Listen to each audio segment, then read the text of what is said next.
Hey guys, welcome back to 90 Feet From Home. I'm your host Ashley, and today we're going to get into a topic that is kind of top of mind right now, which is spring training. When you're seeing this video, it's probably going to be just the wind down of spring training or the very beginning of the regular season, but I thought I would give a little explainer as to what spring training is, how it got started, why it matters, if it matters, and a little bit of my own experience attending my first ever spring training games this year. If spring training is something that's interesting to you, you are in for a treat. While we're at the top, I'm going to remind everybody to hit that subscribe button down below, and if you are interested in getting notifications, hit the little bell next to it, and you will receive a notification every time I update, which is every Tuesday and Thursday. So welcome to the regular cadence of this show, which I hope you are enjoying so far. With that in mind, you can follow me on social media, which I've put somewhere around here.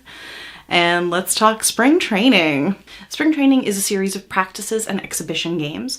It is primarily practice for established players, while non-roster players, those who are not already on a team's 40-man roster, will use it as an opportunity to audition for roles on a roster spot. So guys that may have been a non-roster invitee who played on a different team in a previous year, or who were a minor league player the previous season, anybody who wants to make kind of an impact or show managers and coaches that they think that they have what it takes to be on the regular team. Spring training is a really solid opportunity for those guys to come out, really give it their all, show managers and coaches what they're made of, and potentially make a roster spot for themselves going into the regular season.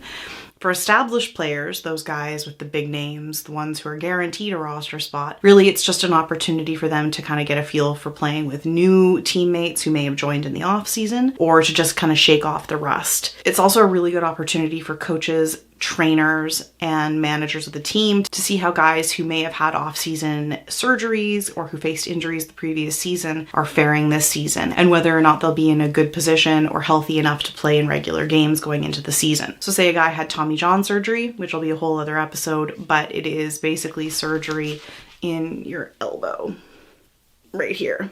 You'll see guys with scars here. Some of them will get tattoos, but if they're coming back off of missing a whole season for that, it's a really good opportunity for anybody who makes those decisions to see how they're doing and if they're ready for regular season play, or if they need to start in a lower level and kind of build their way up. So spring training typically starts mid-February. Lots of teams will report on or just before Valentine's Day. Typically starts with catchers and pitchers reporting first. So if you ever hear the phrase pitchers and catchers report, or anybody's very excited about pitchers and catchers reporting, that is the very beginning of spring training, where the pitchers and the associated catchers will show up first, and then within a few days, position players or the whole squad will show up and begin taking regular practices. By the end of February, it used to be beginning of March, but things have kind of progressively moved more into February. By the end of February, very early March, the first exhibition games are played. Those are played between teams of the same league. There are 2 leagues in spring training, and they are based entirely on where the teams play. So the Grapefruit League is entirely based in Florida, whereas the Cactus League is based entirely in Arizona. Exhibition games between the teams do not count towards regular season standings. So that's another thing you'll often hear baseball fans and writers talk about, is how the games in spring training don't count. And while this is true, it is really a great opportunity for those lesser known players, those players who are non-roster invitees, to show off their skills and what they've got. So you'll usually in those games see the bigger name players, like the really well-known franchise stars, start off playing the first 4 or 5 innings, and then by the time the 6th, 7th, or 8th inning rolls around, a bunch of guys who may not even have their names on the back of their jerseys because they're just not well-known stars. Usually if you're heading out to a spring training game, you can anticipate seeing players that you'll actually know in the first half of the game, whereas you'll be given an opportunity to see more prospect players or players who may not be well-established stars in their own right later on in the game. So for those who are interested in prospects or want to see what the next generation of talent coming up in a farm system is, the latter half of spring training games are a really exciting opportunity to see those players that you don't regularly get to see a lot. Whereas if you're just hoping to,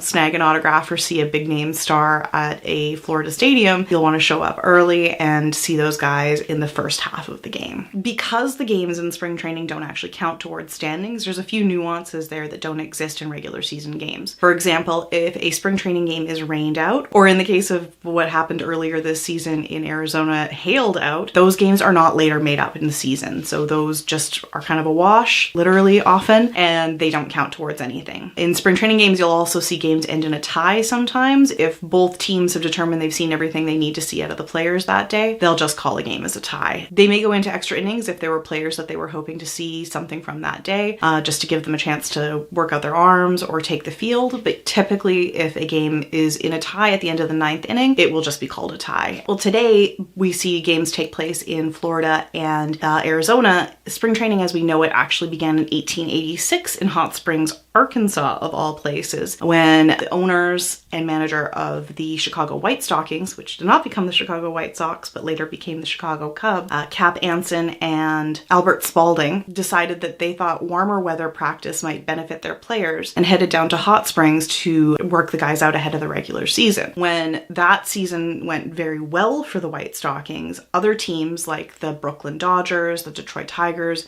and more began taking notice, and more teams started heading down to Hot Springs for the off season. As a result, they built more playing fields in Hot Springs so that more teams could take advantage of the warm weather and practice. Now, the Grapefruit League, as we know it, was the first of the major spring training leagues to develop, and that happened in 1889 when the Philadelphia Phillies moved down to Jacksonville, Florida, instead of going to Arkansas for the summer. So progressively, more teams began to move from Arkansas down to Florida, and by 2009, the bulk of major teams were playing in Florida. In fact, as many as 18 teams at once have played in Florida, and only 6 of the existing major franchises have never had a team play in Florida. By 2010, however, rather than most teams playing in Florida, it became an even 50-50 split, with 15 teams playing in Florida and 15 teams moving to Arizona, where the Cactus League was established. Now, the Cactus League was established with credit owing to Bill Veeck. Bill Veeck was the former owner of the Milwaukee Brewers, who after retirement moved to Arizona, living in Tucson, and he ended up purchasing the Cleveland Indians. Now, this is entirely a story based on what Bill Veeck has said in his book, and no one knows for sure, but some have suggested that an experience he had while working out with the Brewers in Ocala, Florida, he went and sat in a colored section of the segregated stadium, and when he was asked to move because he was told he couldn't sit there, he had quite a negative reaction to that segregation, and he told the Ocala mayor that he would end up moving the team as a result of the racist interaction that he had there. Now, whether or not that's actually the reason he ended up establishing a spring training camp for the Indians in Arizona later on when he retired is unclear, but that is something that he said he experienced in Ocala, Florida, and it had left him kind of with a bitter taste in his mouth for spring training in Florida. Maybe, maybe not. That could be why we've seen the Cactus League develop in Arizona as a result. So now let's get down to who plays where in the Florida League teams. So Grapefruit League is it's a hot mess. It's all over the place. Most of the teams play on Florida's west coast, where there are a few just slightly north on the east above Miami. Regardless of where these games are played, they are quite spread out around Florida, so getting from one stadium to the other can be a bit of an ordeal. So if you're going down to Florida with the hopes of watching spring training games, it is definitely better to find a more central location, like somewhere near Orlando or a little bit further south, and drive from there.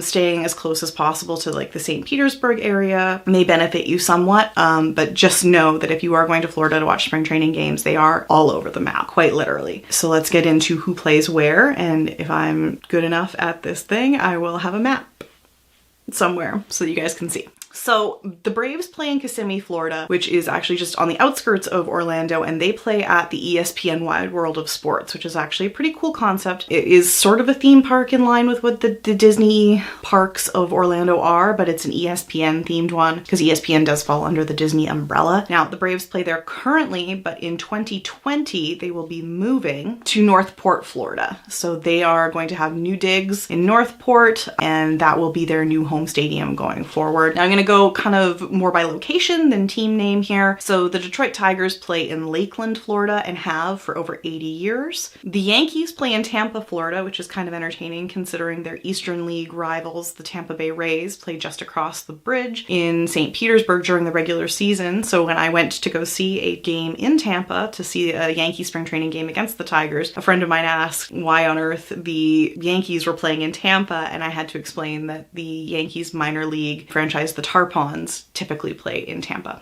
We went to George M. Steinbrenner Stadium, and I will talk about that a little bit more at the end of this and kind of give you a glimpse of my first spring training experience. The Toronto Blue Jays play in Dunedin, Florida. The Philadelphia Phillies play in Clearwater, Florida. The Pittsburgh Pirates play in Bradenton, Florida. The Baltimore Orioles play in Sarasota, Florida. The Tampa Bay Rays do not play in Tampa Bay. They play in Port Charlotte, which is about 60 miles south, making their spring pilgrimage probably one of the funniest because their truck doesn't have to go very far. Both the Minnesota Twins and the Boston Red Sox play in Fort Myers, Florida. Both the Houston Astros and the Washington Nationals play in West Palm Beach, Florida. Both the Miami Marlins and the St. Louis Cardinals play in Jupiter, Florida. And the New York Mets play in Port St. Lucie. So that is where every single one of the Grapefruit League teams currently calls home in Florida. Now, for the Cactus League, things are a lot more centrally located. Everything is very near, in, or around the Phoenix area. So if you're going down for spring training, it's actually very nicely located in that most teams share stadiums. So usually two teams will share the same area, and it's pretty easy to get around because nothing is really that far outside of Phoenix. So in terms of friendliness of drivability, Cactus League games are definitely your best bet. So the Texas Rangers and Kansas City Royals play at Surprise Stadium. The San Diego Padres and Seattle Mariners play at Peoria Stadium, and I know I got that wrong, but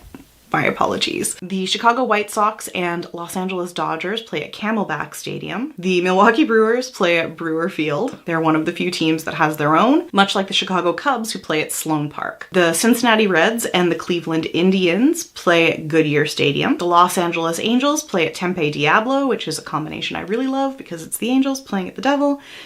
That's just me. The San Francisco Giants play at Scottsdale Stadium. The Oakland Athletics play at Hohokam, which is a heck of a lot of fun to say. And the Diamondbacks and the Rockies play at Salt River Fields. Now, with all of these players and fans coming in during this 1 month period, this is actually a hugely lucrative time of year for these states. In 2018, Florida saw a tourism hike of $687 million. And in that same year in Arizona, the tourism dollars were $373 million, meaning between the two states for spring training alone, over $1 billion in tourism revenue was created just by people coming down to watch these games. The reason I point out how much value there is in this is because players themselves actually don't get paid for spring training. So for the guys who make big bucks, it's not that big of a deal because you just kind of space the money out throughout the year. But for minor league players who are already receiving below poverty wage income, showing up and playing for months at a time without receiving anything beyond a dinner time per diem is actually a huge amount of stress for them, considering they're not making any money to be there while they're auditioning to be on these teams. So before I get too much into the politics of minor league play, which is a very important topic to me and one we'll discuss at a later time, I just thought I would give you guys a little rundown of my own experience going to a spring training game. So here's some clips from my experience at George M. Steinbrenner Stadium in March of 2019. Enjoy! Number 99, Aaron Judge.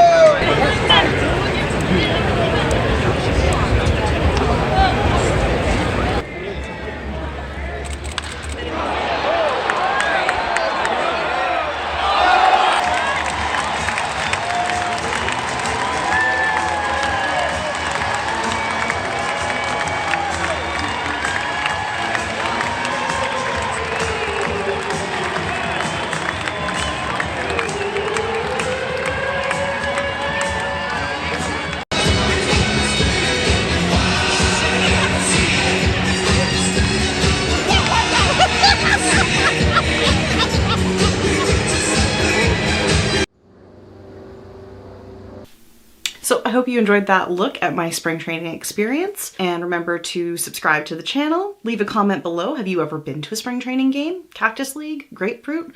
Did you like it? Did you hate it? Did you pay way too much money for it? Because I'm $160 less in my bank account to see the Tigers lose to the Yankees. And that, my friends, is not the greatest way to spend a day, but I got some sunshine, so it was still a lot of fun. So leave a comment below, tell me if you want to go to spring training, if you've ever been to spring training, all your experiences like that. Subscribe, follow me online, and have a wonderful day. We'll see you next time. Bye.